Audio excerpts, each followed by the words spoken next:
요즘같이 추운 겨울철에는 갑자기 찬물에 들어가서 샤워를 한다거나 너무 뜨거운 탕 속에 들어가서 냉탕과 온탕을 급격하게 반복하시는 것은 뇌졸중에 가장 경계하고 피해야 할 중요한 요소입니다. 뇌졸중을 예방하는 습관들은 여러분들도 다 잘 알고 계신 당연한 것들입니다. 실천을 못할 뿐입니다. 50대 이후에는 건강구조대 시청자 여러분 안녕하세요. 신경외과 전문의 정진영입니다.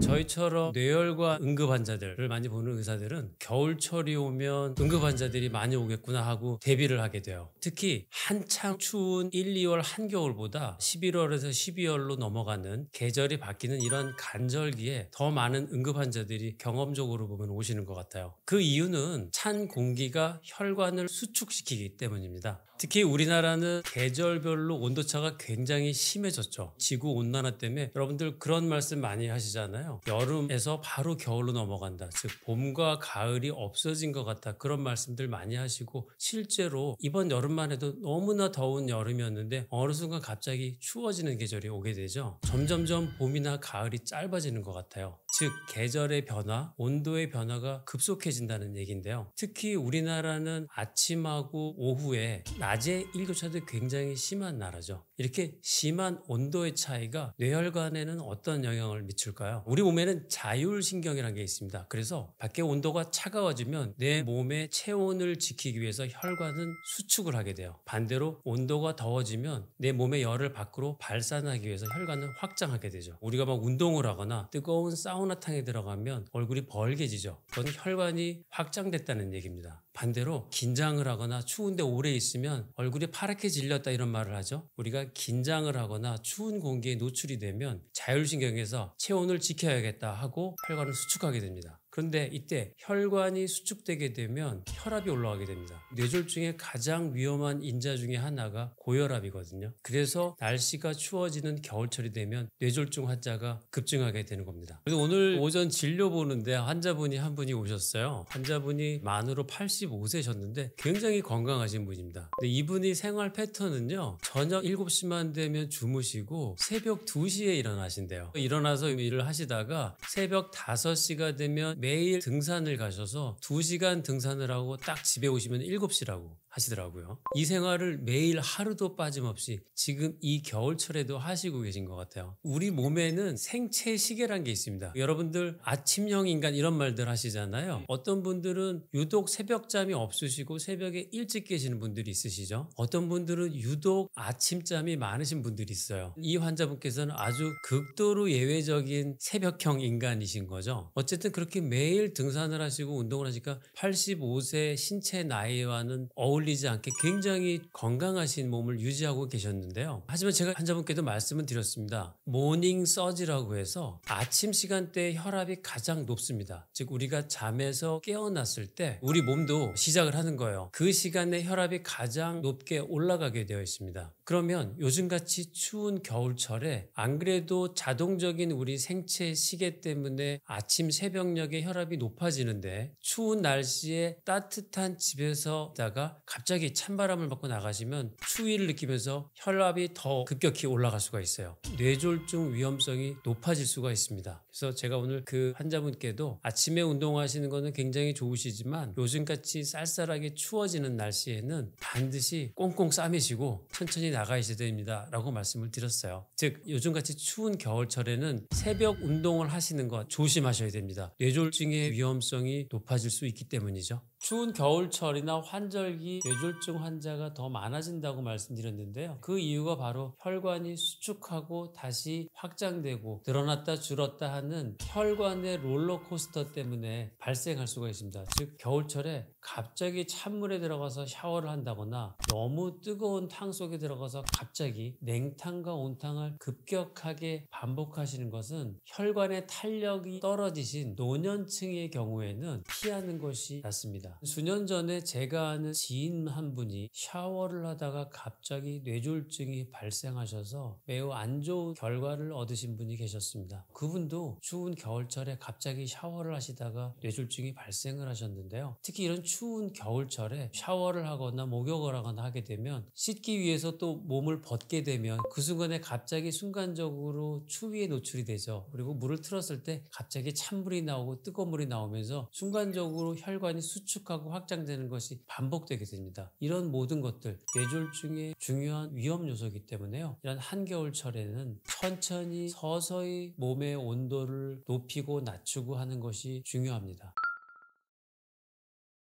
저희들이 학회에서도 항상 국민들께 홍보하는 대표적인 내용이 뇌졸중 의심 증상, 이런 증상 생기면 바로 병원으로 가셔야 됩니다 하고 말씀드리는 게 FAST라는 것이 있습니다. FAST의 첫 번째 F는 face, 즉 얼굴의 약자인데요. 오늘 제 진료실에 여자분이 오셨었습니다. 따님과 같이 오셨는데 환자분이 내가 몇 년 전에 얼굴에 구안화사가 와서 한 방에 침을 좀 맞았는데 아직도 안 돌아왔어요. 그 옆에 계시던 따님이 그때 제가 병원에 가보시라고 했는데 어머니가 고집 부리시고 안 가셨습니다. 이렇게 말씀을 하시더라고요. 물론 얼굴에 마비가 생기는 것들의 흔한 빈도로 따지면 압도적으로 많은 것이 구안화사라고 말하는 말초신경성 안면마비입니다. 대부분의 그런 안면마비들은 2, 3개월 내에 자연적으로 좋아지는 경과를 보이게 됩니다. 그런데 안면마비가 생기는 원인이 뇌경색이나 뇌졸중으로 인해서 안면마비가 생기는 경우도 있어요. 또는 뇌에 종양이 생겨서 안면신경을 건드리면서 안면마비가 생기는 경우도 있을 수 있습니다. 즉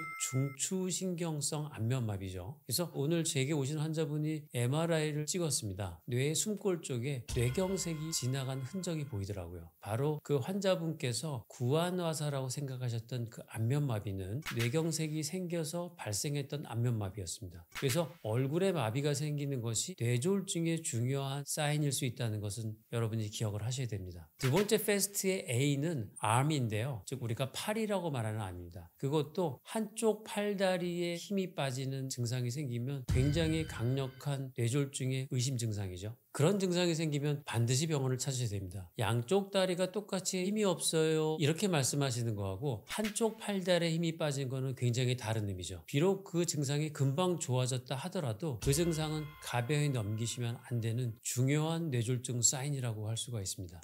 FAST의 S는 바로 스피치, 말인데요. 발음이 갑자기 어눌해지시는 증상이 생기면 이것도 마찬가지로 뇌졸중에 굉장히 중요한 사인입니다. 몇 달 전에 저한테 어떤 환자분이 오셨었어요. 80대 중반이 넘으신 분이고 굉장히 건강하셨던 분입니다. 체격도 좋으셨어요. 그분은 그 나이에도 액티브하게 골프 라운딩을 하시던 분이었는데 어느 날 더운 여름에 골프 라운딩을 하시다가 다리에 힘이 약간 빠져서 약간 휘청거리면서 부인 말씀에 의하면 말이 좀 어눌해졌다고 합니다.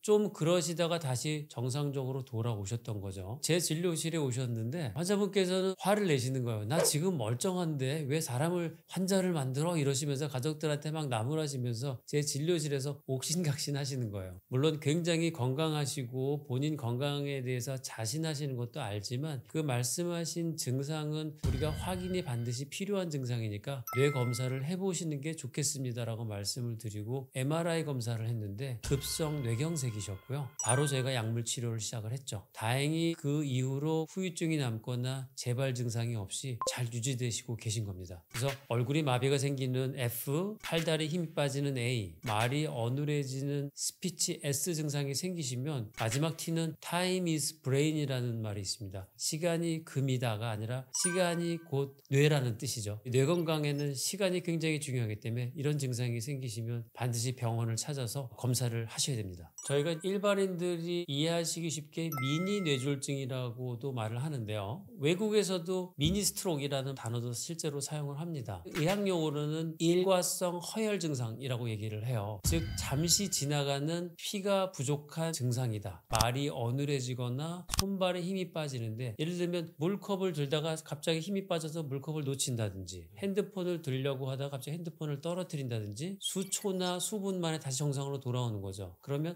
보면 내가 왜 이랬지? 팔에 쥐가 났나? 이러면서 그냥 넘어가시게 되는데 그런 증상은 미니 뇌졸중, 즉 일과성 증상일 수 있기 때문에 반드시 그 증상에 대해서 전문의와 상담하시는 것이 중요합니다. 어디선가 혈전이 몸에 생기면 우리 몸에서는 자연적인 혈전 용해제가 나오게 돼요. 즉 막힌 혈전을 몸에서 나온 천연 혈전 용해제가 녹여주게 되니까 혈관이 잠깐 막혔다가 다시 혈관이 뚫리게 되는 거죠. 즉 증상이 없어지니까 괜찮아졌네, 내가 피곤해서 그랬나 하고 간과하시는 분들이 의외로 굉장히 많습니다. 하지만 미니 뇌졸중 같은 경고 증상이 생긴다는 것은 24시간이나 48시간 이내 또는 일주일 이내에 돌아오지 않는 영구적인 뇌졸중이 발생할 수 있다는 굉장히 중요한 사인으로 볼 수 있기 때문에 반드시 전문의와 상의하는 것이 중요합니다. 뇌졸중을 예방하는 습관들은 여러분들도 다 잘 알고 계신 당연한 것들입니다. 뇌졸중을 예방하는 데 있어서 노력해서 조절 가능한 인자가 있고요. 조절할 수 없는 인자가 있습니다. 조절할 수 없는 인자는 유전적인 성향입니다. 뇌졸중에 가족력이 있다든지 내가 선천적으로 혈관에 약한 유전적 경향을 가지고 있다든지 우리가 나이가 드는 거, 노화가 되는 거는 피할 수 없는 거잖아요. 오래된 아파트의 수도관이 녹이 쓰는 것처럼 우리의 혈관도 조금씩은 노화가 될 수밖에 없습니다. 우리가 조절 가능한 부분들이 있죠. 첫 번째는 생활 습관입니다. 여러분들이 너무나 잘 아시는 것들이에요. 금연, 절주, 과음을 피하는 것. 그 다음은 건강한 식단입니다. 사실은 제 진료실에 오시는 어머니들께서 저보다 더 잘 아시는 것 같아요. 잡곡밥과 현미밥을 드시고 기름진 고기나 육류를 피하시고 튀김이나 이런 것들을 피하시고 짠 음식이나 설탕이 많이 들어간 단 음식, 당뇨를 유발하고 혈당을 높일 수가 있고 고혈압을 유발할 수 있는 이런 짠 음식을 피하는 것들. 어떤 음식이 건강한 음식인지 어떤 음식이 건강에 나쁜 음식이 잘 알죠. 이런 건강한 식단을 유지하는 것. 그리고 마지막으로 건강하게 운동하는 것이 좋다는 거 다 알지만 실천을 못할 뿐입니다. 규칙적인 유산소 운동. 심장에서 펌핑을 해서 맑고 산소가 풍부한 혈관을 뇌에다가 계속 공급해 주는 것이 뇌혈관 질환 예방에 굉장히 중요한 요소라고 할 수가 있겠죠. 두 번째로 환자분들께 당부드리고 싶은 것은요. 너무 약을 먹는 것에 대해서 거부감을 갖지 마시라는 말씀을 꼭 드리고 싶습니다. 노력을 해서 뇌졸중을 예방할 수 있는 것은요. 건강하게 운동하고 좋은 음식을 먹는 것도 있지만 고혈압, 고지혈증, 당뇨같이 뇌졸중의 위험 인자라고 명백하게 모든 연구 결과에서 알려져 있는 이 요소들을 잘 관리하는 것이 뇌졸중의 가장 중요한 요소 중에 하나거든요. 물론 생활 습관도 중요하지만 약물의 도움을 받으면 훨씬 더 고혈압과 고지혈증을 잘 조절할 수가 있습니다. 의학이 발전하면서 굉장히 약이 좋아졌습니다. 저 약을 오래 복용하면 몸에 좋지 않을까 하는 그런 부작용들은 최근 나온 좋은 약들은 거의 없다고 보시면 됩니다. 고혈압이나 고지혈증 약, 당뇨약을 드시는 것에 대해서 거부감을 갖지 마시고 의사들이 권유를 할 때는 이유가 있어서 권유를 하는 것이기 때문에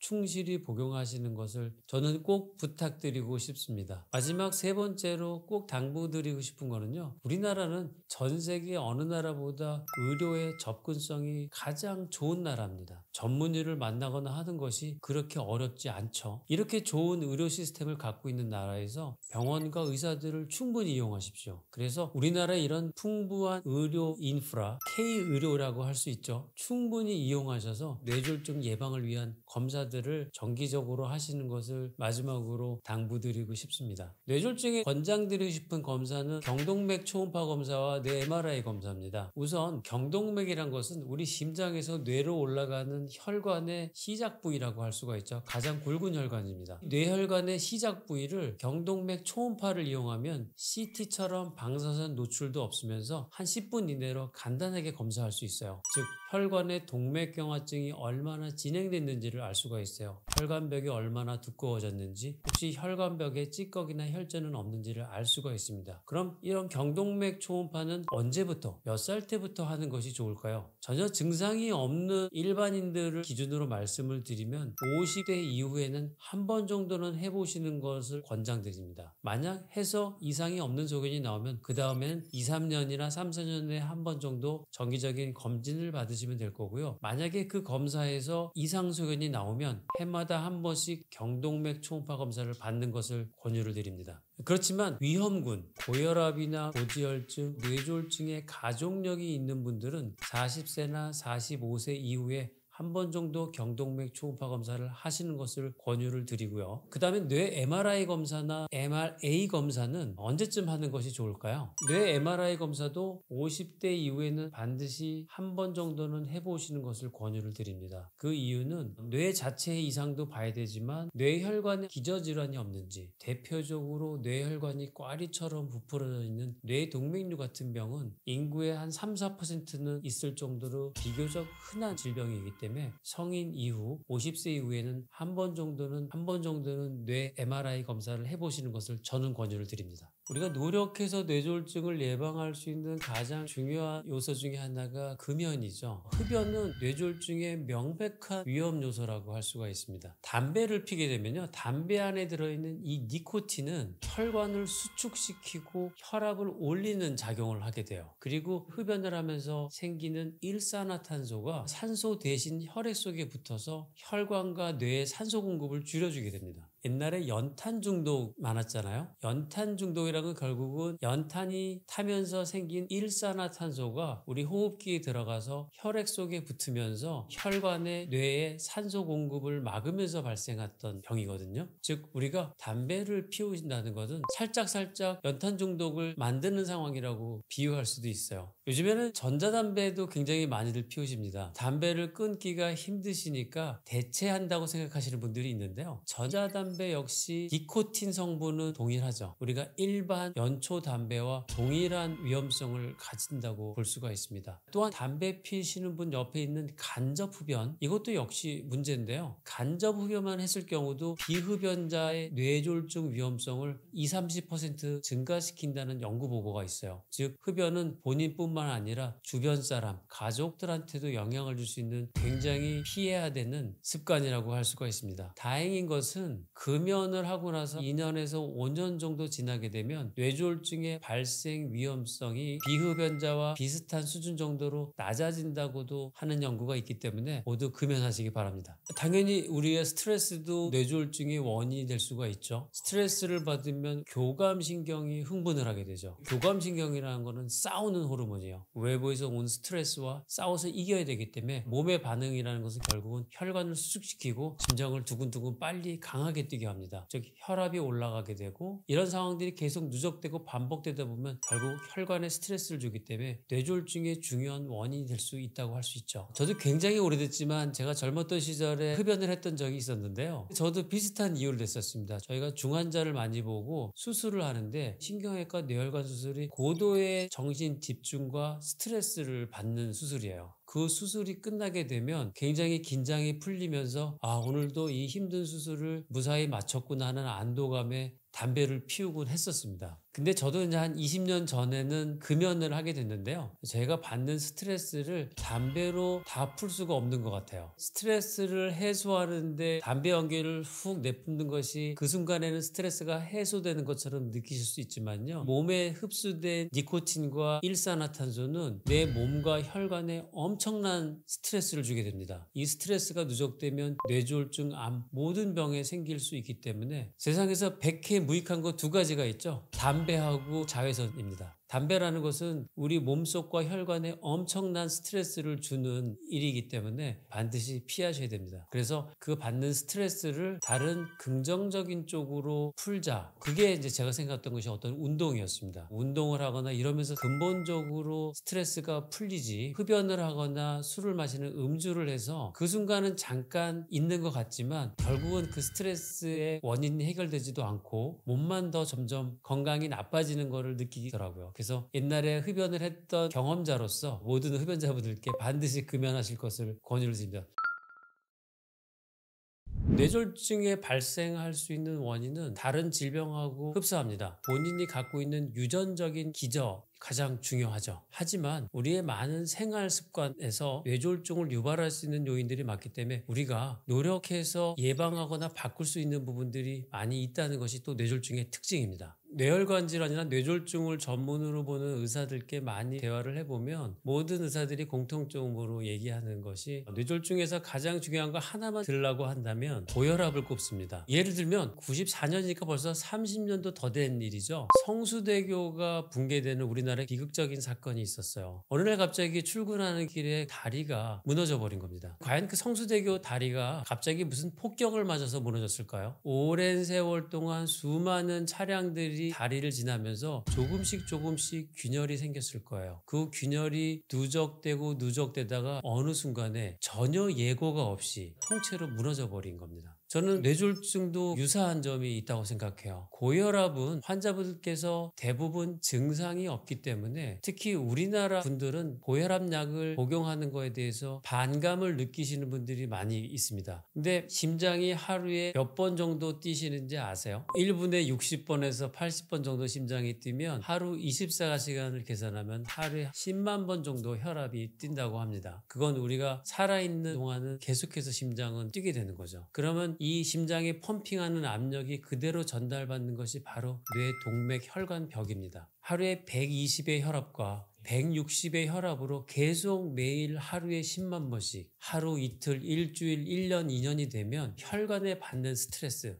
혈관의 미세한 균열이 더 많이 생길 수밖에 없는 거죠. 이런 누적된 혈관의 압력과 미세한 균열이 결국은 혈관에 상처를 만들고 염증을 만들고 급기야는 어느 순간에 성수대교가 무너지는 것처럼 뇌혈관도 터지게 되는 상황이 생기는 거죠. 그래서 고혈압은 뇌졸중에 가장 경계하고 피해야 할, 조절해야 될 중요한 요소입니다. 뇌혈관이 막히는 뇌경색 환자를 기준으로 했을 때 뇌경색의 골든타임은 혈전 용해제를 쓸 수 있는 시간을 기준으로 합니다. 과거에는 3시간 이내 병원에 도착해서 약물 투여를 해야 된다고 했는데요. 최근에는 한 4시간 반 정도로 늘어났습니다. 다만 요즘에는 막힌 뇌혈관을 뚫는 여러 가지 시술 기법이 눈부시게 발전을 해서 4시간, 5시간이 지난 환자도 기계적인 방법, 혈관 내로 얇은 철사 같은 것을 집어넣어서 스텐트나 그물망 등을 이용해서 막힌 혈전을 직접 제거하는 거죠. 이런 방법을 이용하면 8시간 이상까지도 환자를 구할 수가 있습니다. 즉 골든타임이 엄청나게 늘어난 거죠. 하지만 이런 골든타임은 환자마다 조금씩 차이가 있을 수가 있습니다. 만약에 혈관이 막혔을 때 막힌 혈관을 보상해주는 보상혈관이 발달해 있는 환자 같은 경우는 8시간, 12시간이 지난 경우에도 치료를 하면 좋은 결과를 얻을 수가 있어요. 꽤 오래전에 치료했던 환자인데 40대 초반 환자셨고 뇌에 있는 숨골 동맥이 막혀서 오셨어요. 저한테 오셨을 땐 이미 12시간이 지난 상태로 오셨습니다. 근데 다른 뇌경색과 달리 저희가 뇌경색에서 골든타임을 이야기하는 이유는 그 이후에도 기계적으로 막힌 혈관을 뚫을 수는 있는데요. 그랬을 경우 이미 뇌세포가 괴사가 진행된 상태에서 혈관을 다시 열어주게 되면 뇌경색이 괴사된 뇌 부위에 출혈이 발생하게 돼요. 그러면 뇌경색보다 더 위험하고 위중해지는 게 뇌출혈이니까 오히려 환자분 상태를 시술을 한 이후에 더 나빠지게 만드는 상황으로 갈 수 있기 때문에 골든타임을 얘기할 수밖에 없는 겁니다. 근데 이 환자분 같은 경우는 12시간이 지나서 왔는데 뇌 숨골 쪽 동맥이 막혔기 때문에 이것은 뚫어주지 않으면 환자분께서는 식물인간이 되거나 사망할 가능성이 너무 높은 상태였어요. 그래서 뇌출혈이나 뇌부종의 위험성을 무릅쓰고 보호자에게 설명을 드리고 막힌 혈관을 뚫었는데 다행히 이 환자분은 보상혈관이 그나마 발달돼 있던 환자분이어서 12시간 이후에 혈관 제거가 성공적으로 됐고 일부 후유증은 남았지만 일상생활을 하실 수 있을 만큼 회복될 정도로 좋은 결과를 얻은 적이 있습니다. 즉 뇌졸중이 발생할 경우에는 한시라도 빨리 병원에 도착하셔서 치료를 받으시는 것이 후유증이 안 남고 완전한 정상생활로 돌아갈지 일상생활이 가능한 후유증 정도만 남을지 아니면 영원히 요양병원에서 지내야 할 영구적인 장애가 남는지가 그 1시간, 2시간에 결정될 수가 있습니다. 최근에 유명한 유튜브 하시는 분께서 갑자기 집에서 사망하신 채 발견된 불행한 일이 있었는데요. 그분도 자다가 수면 중에 돌아가신 거죠. 뇌동맥류라고 그래서 뇌혈관이 부풀어졌던 병을 가지고 있었던 건데요. 평소에 이 뇌동맥류의 증상이 없으셨던 거죠. 근데 저희가 새벽녘이 되면 우리의 몸에 있는 생체시계에 의해서 혈압이 제일 높아지는 시간이 온다고 했잖아요. 그래서 자다가 새벽에 아마 동맥류가 파열했던 것 같습니다. 즉 수면 중에도 뇌졸중은 발생할 수가 있고요. 수면 중에 발생하신 분이 병원에 도착을 하면 전문용어로 잠에서 깬 이후에 발견된 뇌졸중이라는 용어를 써요. 그래서 이 경우는 정확하게 뇌혈관이 막힌 시간을 특정하기가 어렵죠. 그런 경우는 저희가 여러 가지 뇌 검사를 통해서 막힌 뇌경색의 시간이 얼마나 지체됐는지를 추정해 볼 수 있는 검사들이 있습니다. 뇌 혈류 검사들을 통해서 막힌 혈관을 뚫거나 하는 시술들을 결정하게 됩니다. 밤에 주무시다가 뇌졸중이 발생하신 분들의 경우는 아무래도 다른 일반 뇌경색 환자들에 비해서, 즉 증상이 발생하자마자 주변 분들에 의해서 바로 119를 이용해서 병원에 오신 분들보다 시간 손해가 많기 때문에 뇌졸중 예후도 좋지가 않은 경우들이 상대적으로 많습니다. 제 진료실에 오시는 많은 환자분들께서 제일 걸리고 싶지 않은 병이 뇌졸중 중풍하고 치매다 이렇게 말씀을 하시거든요. 그 이유는 내가 자식들한테 짐은 되지 말아야지 이렇게 하고 말씀을 하세요. 뇌졸중이 가장 무서운 점은 이 병이 발생했을 때 본인 혼자만 고통받는 것이 아니라 주변 사람, 특히 가족들한테 피해를 줄 수 있기 때문입니다. 그 이유는 뇌졸중이 발생하게 되면 영구적인 신경장애가 생길 수 있기 때문인데요. 몸에 있는 다른 장기하고 달리 우리 뇌신경은 한번 손상되면 다시 재생되거나 복구되지가 않습니다. 얼마 전에 어떤 개인적인 일로 요양병원을 가게 됐어요. 거길 갔더니 많은 환자분들께서 콧줄도 끼고 있고 기관절개술도 되어 있고 혼자서 몸을 움직이시지 못하기 때문에 간병인분이 시간에 맞춰서 몸을 돌려주는, 전적으로 남에게 간병을 의지해야만 되는 영구적인 후유증을 남기는 병이 바로 뇌졸중입니다. 그래서 뇌졸중이 가장 무서운 것이고요. 이렇게 무서운 뇌졸중이 발생하기 전에 전조 증상이 없는 경우도 많기 때문에 전 그게 더 무서운 점의 하나라고 생각을 듭니다.